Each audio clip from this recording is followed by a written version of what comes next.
জাতীয় হৃদয় দিবস অবসরে বরগড় কৃষ্ণা বিকাশ অনুষ্ঠান পক্ষর হৃদয় দিবস পালন সহ সহরের এক রালি সচেতনতা রালি অনুষ্ঠিত হয়ে যাই। রালি কোশল কলামণ্ডল পড়িয়াঠার বাহারি সহর পরিক্রমা করে টাউন গার্লস হাইস্কুল ঠারে পৌঁছিলা। এতে সহরর বুদ্ধিজীবী ছাত্রছাত্রী ও বিভিন্ন অনুষ্ঠান এবং স্বেচ্ছাসেবী সংগঠনের কর্মকর্তা যোগ দিয়েছিলেন।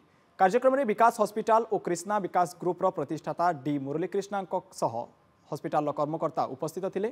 हस्पिटाल तरफरु लोकंकु उत्कृष्ट मानर सेवा प्रदान करा जाउछि। लोके किपरि सुस्थ रहिबे से नै हस्पिटाल तरफरु विभिन्न सचेतनता कार्यक्रम करा जाउछि बोली कहिसंती कृष्णा ग्रुपर प्रतिष्ठाता।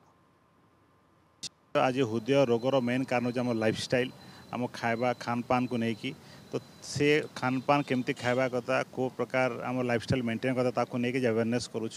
और आज बलांगीरवासी को समस्त सहयोग मिली आज एते हॉस्पिटल तरफ फाउंडेशन तरफ समस्त को अनेक अनेक धन्यवाद जनाऊे।